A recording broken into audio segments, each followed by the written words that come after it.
عقیدہ اور عمل میں فرق اچھی طرح سمجھیں۔ عقیدہ کا محل دل ہے، عمل کا محل ظاہر جسم اور بدن ہے۔ عقیدہ کا محل دل ہے جو جسم کے اندر ہے، اور عمل کا محل انسان کا ظاہری جسم ہے۔ جو فرق دل اور بدن میں ہے وہی فرق عقیدہ اور عمل میں ہے۔ جو چیز جتنی قیمتی ہو اس کو رکھنے کا محل اتنا ہی زیادہ محفوظ ہوتا ہے۔ آپ دیکھیں، سونا چاندی قیمت میں زیادہ ہے تو ان کے رکھنے کے لیے مکان اور دکان محفوظ ہے، کیمرہ بھی لگا ہوگا، لاک بھی لگا ہوگا، باہر گارڈ بھی کھڑا ہوگا۔ لیکن اگر کپڑے اور جوتی ہے، قیمت میں کم ہے، ان کو رکھنے کا محل نسبتاً غیر محفوظ ہے۔ اور اگر سبزی، آلو، ٹماٹر، ان کے رکھنے کا محل اور زیادہ غیر محفوظ ہے چونکہ قیمت کم ہے۔ تو جو چیز جتنی زیادہ قیمتی ہو اس کو رکھنے کا محل اتنا ہی زیادہ محفوظ ہوتا ہے۔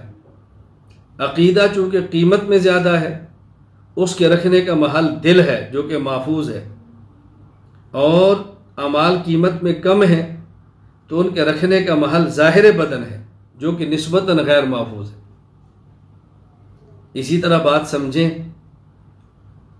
اگر دل کے کچھ اجزاء کاٹ دیں تو انسان زندہ نہیں رہتا، لیکن جسم کے کچھ اعضاء کاٹ دیں تو انسان زندہ رہتا ہے۔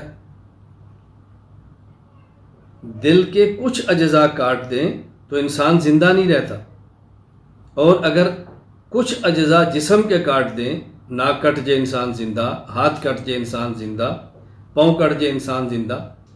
بالکل اسی طرح جو عقائد مسلمان ہونے کے لیے ضروری ہیں، اگر ان میں سے ایک عقیدہ بھی چھوٹ جائے تو انسان مسلمان نہیں رہتا، اور جو عقائد اہل سنت والجماعت ہونے کے لیے ضروری ہیں ان میں ایک عقیدہ بھی چھوڑ دے تو اہل سنت والجماعت نہیں رہتا، یہ مبتدع بن جاتا ہے۔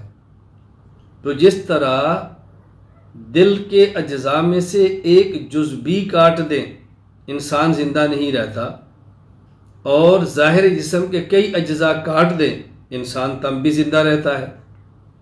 بالکل اسی طرح عقائد میں سے ایک عقیدہ بھی چھوٹ جائے تو انسان اسلام سے نکلتا ہے یا اہل سنت سے نکلتا ہے، لیکن اعمال میں سے کئی اعمال چھوٹ جائیں تو انسان تب بھی مسلمان رہتا ہے، مسلمان ہی رہتا ہے۔ کوئی نماز نہ پڑھے تب بھی مسلمان ہے، روزہ نہ رکھے تب بھی مسلمان ہے، کیونکہ یہ عمل تھا، فاسق ہوگا لیکن مسلمان ہوگا۔ اللہ تعالی ہمیں یہ بات سمجھنے کی توفیق عطا فرمائے۔